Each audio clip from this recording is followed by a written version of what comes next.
Assalamualaikum warahmatullahi wabarakatuh. Perkenalkan, nama saya Andika, NIM D1B1 20.028 dari kelas B. Dalam video ini, saya akan menjawab 5 soal sebagai bentuk remedial dari tugas sebelumnya. Untuk soal yang pertama, jelaskan faktor yang menentukan pendekatan untuk menentukan sampling tempat. Jawabannya, pendekatan penarikan sampel untuk mengurangi biaya, kecepatan lebih besar, cakupan lebih besar, dan tingkat ketelitian lebih besar, itu dikenal dengan nama sampel representatif. Nah, untuk memperoleh sampel representatif dalam mempelajari biota tanah dari suatu bentang lahan pertanian dibutuhkan pendekatan sampling tempat pada suatu titik dalam bentang lahan bersangkutan. Nah, pendekatan untuk menentukan sampling tempat ditentukan oleh tujuan penelitian atau tujuan studi kita. Misal, tujuan studi kita untuk mengestimasi rata-rata populasi. Nah, sampling acak sederhana merupakan sangat relevan diterapkan karena rata-rata sampel diestimasi tidak bias terhadap rata-rata dan standar errornya dapat diestimasi tanpa membuat asumsi tentang variasi dalam populasi. Untuk soal nomor 2, jelaskan pendekatan sampling yang paling sesuai untuk mengidentifikasi semua jenis dari suatu kelompok biota tanah dalam area studi. Jawabannya, pendekatan sampling yang paling tepat sesuai untuk mengidentifikasi semua jenis dari suatu kelompok biota tanah dalam area studi adalah sampling sistematis. Skema pengukuran titik untuk pengambilan sampel dari kelompok fungsional yang sama cocok untuk pendekatan berbasis grid. Grid ini digunakan untuk mengambil sampel secara sistematis dengan interval atau jarak tertentu dari suatu kerangka sampel yang telah diurutkan.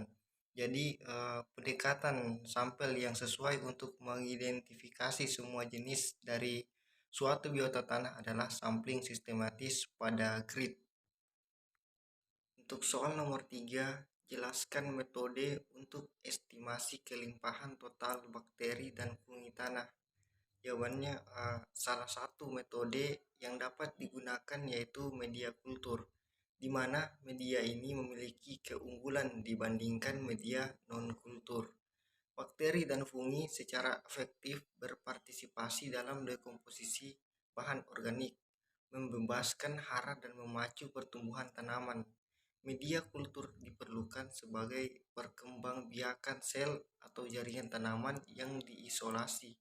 Media tersebut mempunyai komposisi nutrien agar yang dapat mendukung pertumbuhan eksplant sesuai dengan yang diinginkan.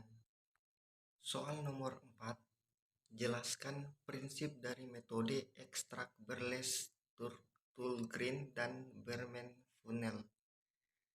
Untuk Berles Tulgren, prinsip dasar dari metode ekstraknya yaitu organisme tanah merespon pengurangan kelembaban yang disebabkan oleh peningkatan suhu di serasa atau tanah dengan bermigrasi ke bawah sampai akhirnya jatuh melalui kain kasa ke dalam wadah penerima yang menempel di dasar corong dan berisi bahan pengawet.